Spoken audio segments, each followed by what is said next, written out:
Petroleum engineering numerical methods.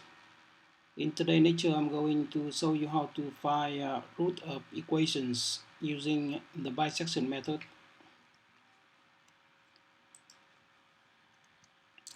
Here is the outline of our lecture today. First, I will cover the objectives and the learning outcomes of the lecture. Then I will briefly show you how the bisection method works with two examples.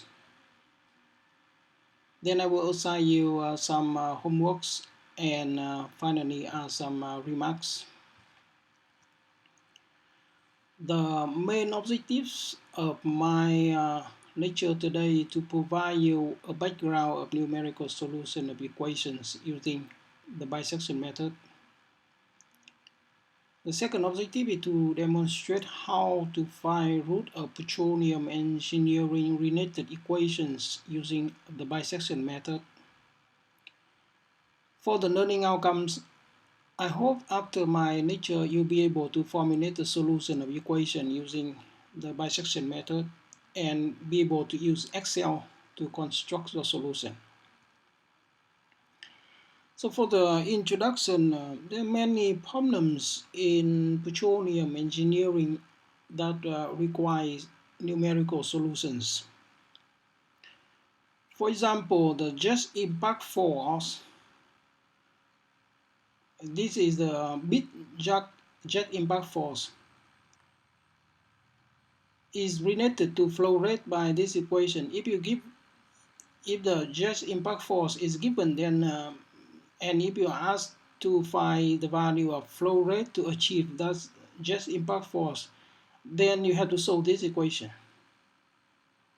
Apparently, this equation is nonlinear and it is quite challenging to solve analytically.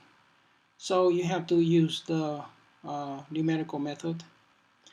The second example is the one that typically encounters in drilling fluids. This equation coordinating the fluid flow velocity, the average velocity, with the geological properties of drilling fluids and the wound shear rate. The wound shear rate is very important parameters that we need to have to calculate the wound shear stress, and from there we can estimate the pressure gradient. This equation is for U power law velocity. And this equation, you see that to find gamma word, the shear rate of the word of the pi, analytically is almost impossible. Therefore, we have to find a way to solve this equation analytically and numerically. The other example that I would like to point out here, because this one you will find it quite a lot when you are working with drilling fluids or the flow of the fluid in the production system, which is the funding friction factor. FF equals this formula. Assume that you have a value of friction factor and you need to know the Reynolds number, and RE is the Reynolds number. Given the epsilon, which is the relative Laplace of the pi, then to find Reynolds number from this equation is almost impossible to do analytical. Therefore, in this series of lectures, I will be teaching you to solve this group of equations using some numerical method, where I will be focusing on bisection, Newton-Raphson, and the second method. In today's lecture, we will be working on the bisection method. The principle behind the bisection method is quite simple. If the interval between x0 and x1, where f at x0 and f at x1 have the opposite side, meaning their product is negative, then this interval will contain at least one solution of the equation fx equals 0. Now, to do that, we need to use the bisection method. We need to divide the interval between x0 and x1 into two intervals, x0 to x2 and x2 to x1. And we check if there's a change of the size when it's go from one interval to the other. You see that from this figure, you can see that in the interval between x0 and x1, we have at least one solution because the function f have opposite sides. Now, if we keep continue divided the interval between x0 and x2 into two intervals, we might find an interval between x3 and x2 that contains the solution. By doing this for multiple steps, we will achieve the solution of the equation. So the procedure for this iteration is as follows. This procedure is used for you to write the computer code. First of all, you need to identify an interval between xi and xi plus 1 where I equal to 0. This is the initial step that contains the root of the equation. Typically, you need to draw a figure so that you can observe this. Graphical method is quite easy if you are using Excel or other plotting function.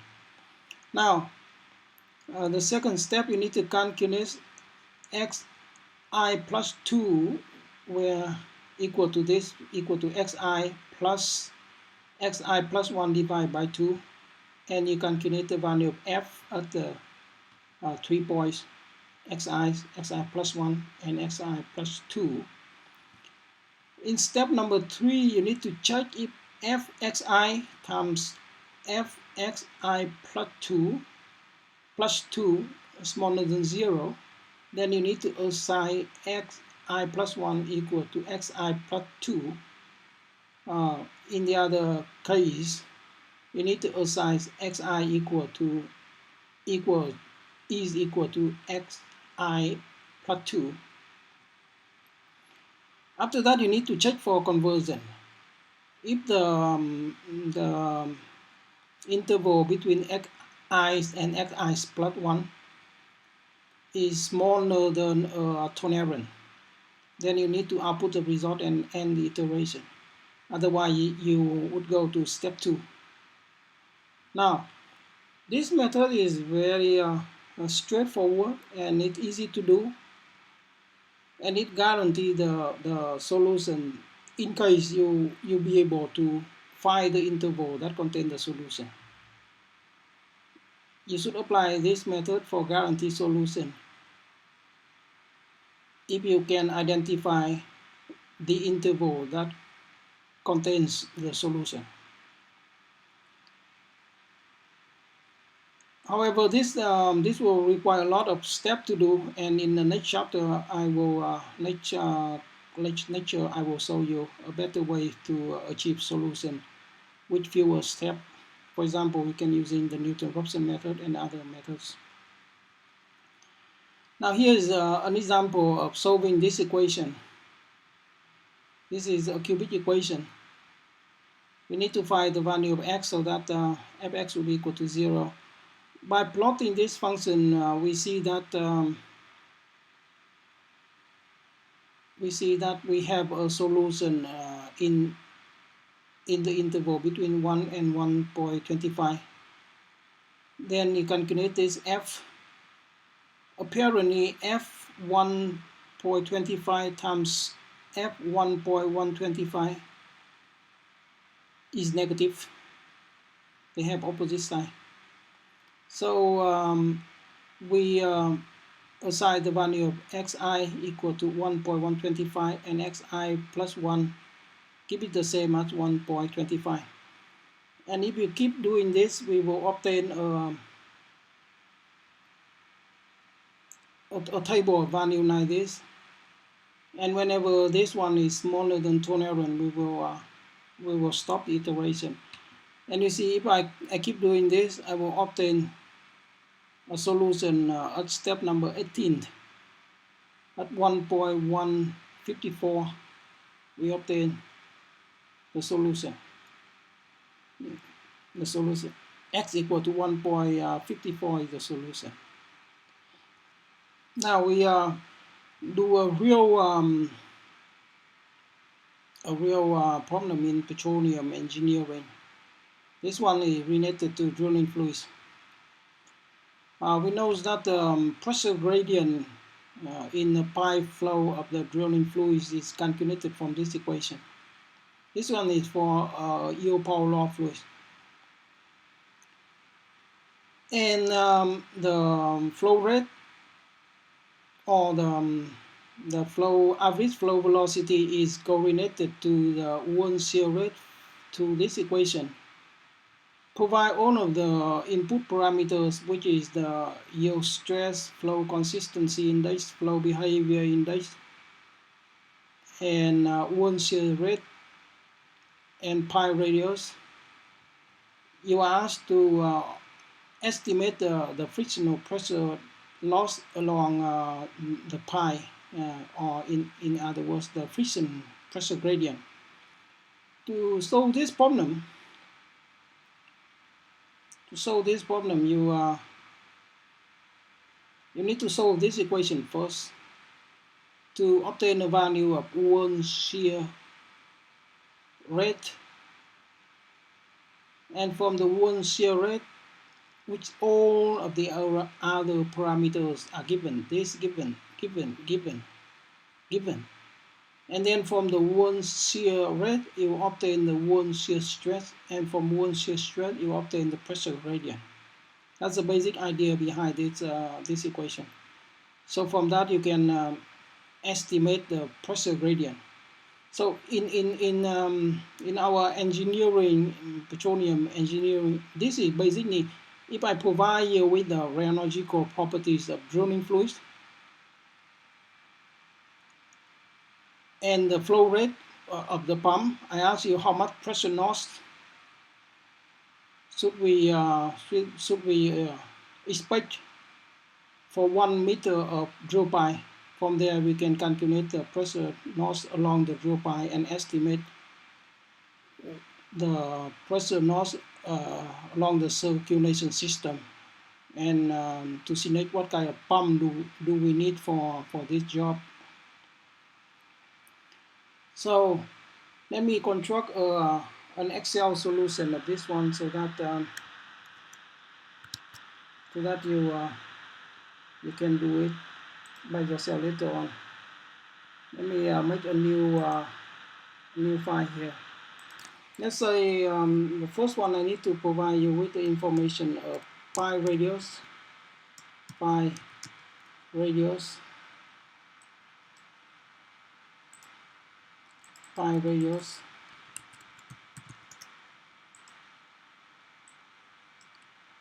This one is RP underscore P, and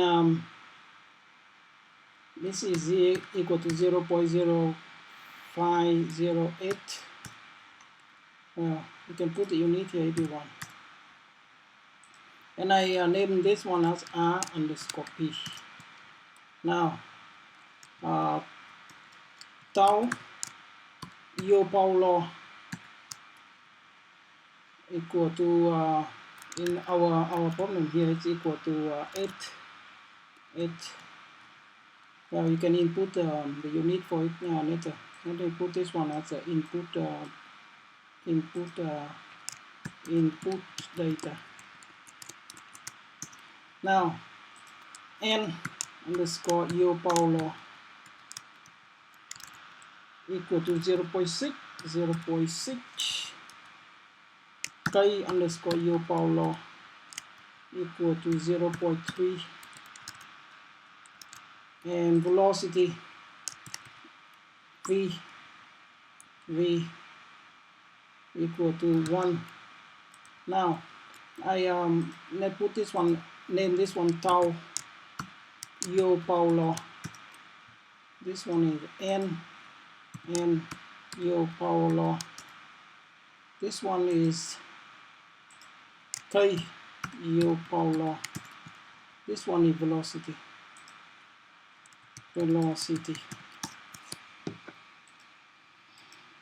I need to calculate the tau, the wound shear strength, right? Wound shear strength, wound shear stress, wound shear rate first. I need to calculate this one. Now,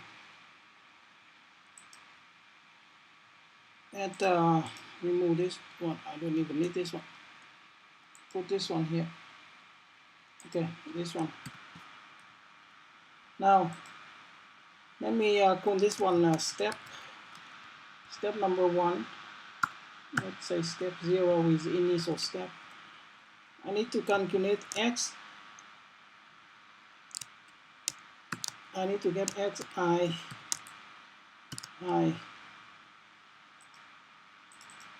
Here's the, you need to format the cell so that it will look nicer. Xi, very good. Now xi, I plus 1, I plus 2. Now I plus 2. Now, for example, xi here, I give it a value of 100.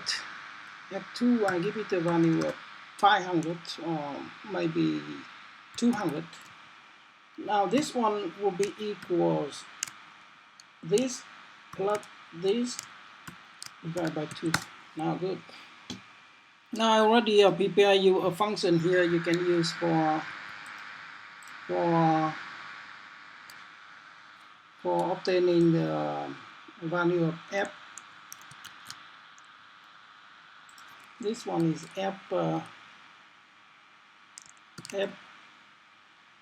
This one is fxi. Now you can go here and format the cell to make it nicer. Now equal. I copy this function. The only thing I need to change here is I forget to put it, so it should be e instead of xi. Let me put it anything with e3. I will change it to f.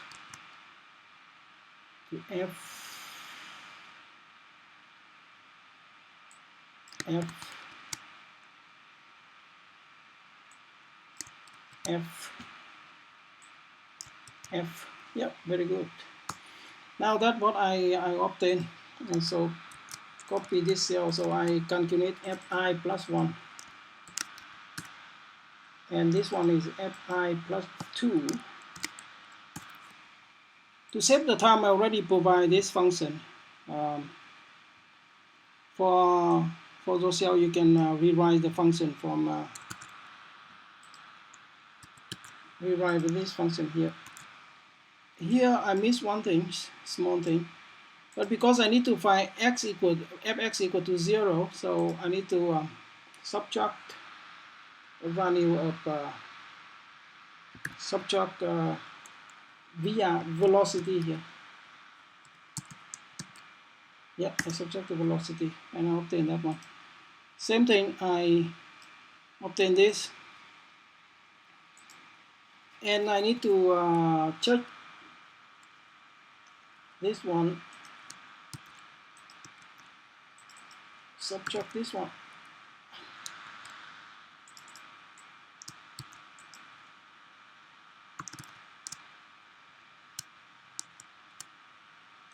Now subtract this one. Not that, yeah.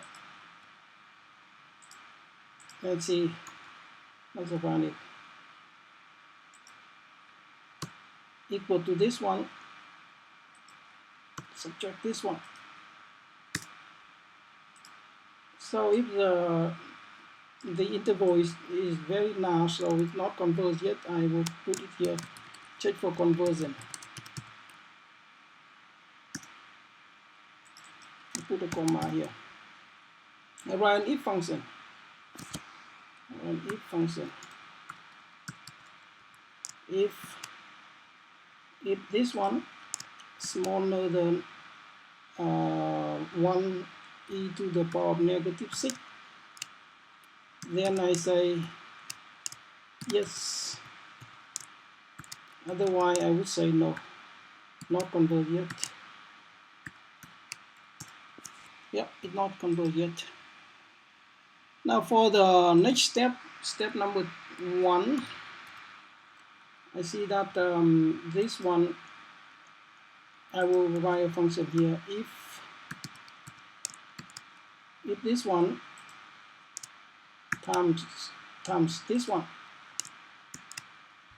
times this one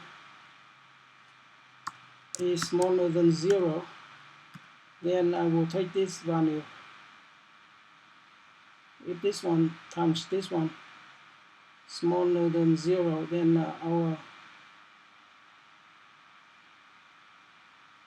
it will be on this interval. Otherwise, it will be on this one, equal to this one. Hit enter, and it will be this one. And this one will be if this times this one smaller than 0, then the maximum one I still have is this one. The value of x2 xi plus 1 is this one. Otherwise it will be this one. Hit enter. Now I drag this one down. For example, I do it for about more than 100 steps. Let me get up here and see how many steps I have so far. Then I drag this one down. Yep. You see that step number 27 we achieve the conversion. The conversion in the wound shear stress that we obtain is here. Is 153, and I copy this value and I put it here, which is the wound shear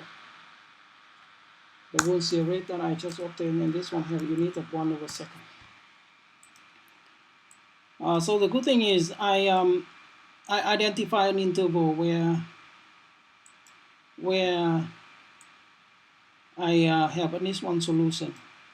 That interval is between 100 and 200. If you can't find an interval, you can plot the function and you can easily find an interval which contains the solution. Now I need to obtain the wound shear stress.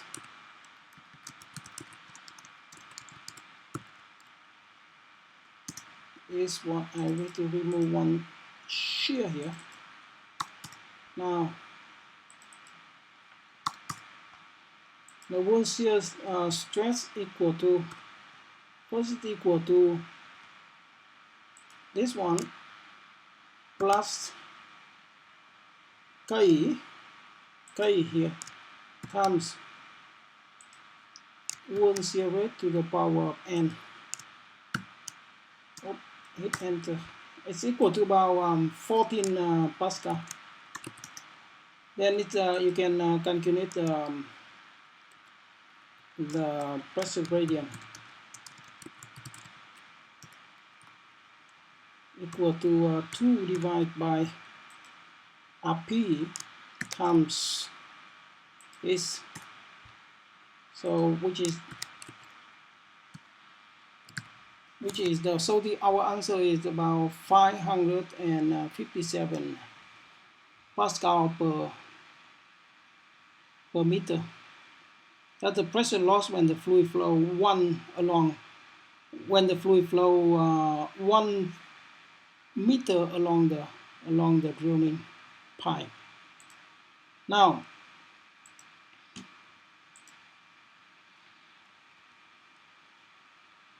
For the home assignment, you are assigned to do the same thing, but in this home assignment, you are supposed to write a computer code in VBA. I already teach you VBA from the beginning of this course. So you're assigned to do this using quite a different value, and you should compare the result with the result from Excel that we obtain. The second home assignment is you obtain it for turbulent flows.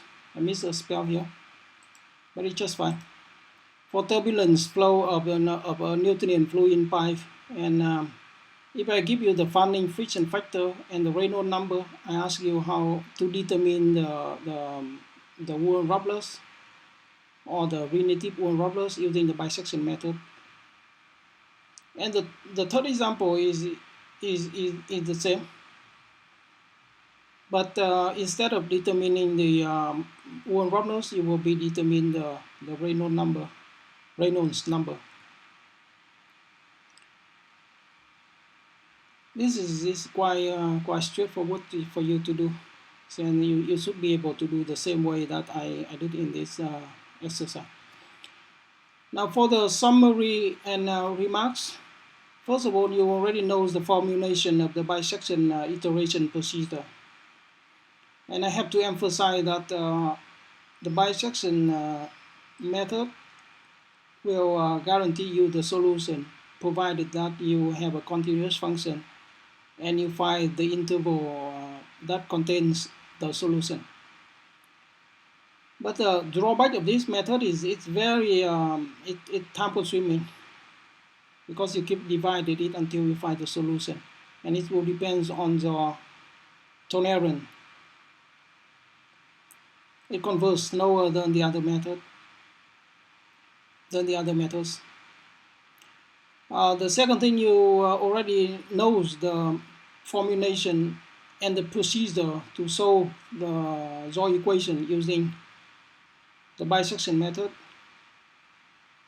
And the third one is you can use Excel to solve the petroleum engineering related problem using the bisection method. After doing all of this homework, you'll be able to do it for any other problems using the bisection method. And in the next class, I will be teaching you to use the Newton-Raphson method. That method will achieve conversion way faster for some group of problems. And thank you very much for your time. I will see you in the next lecture.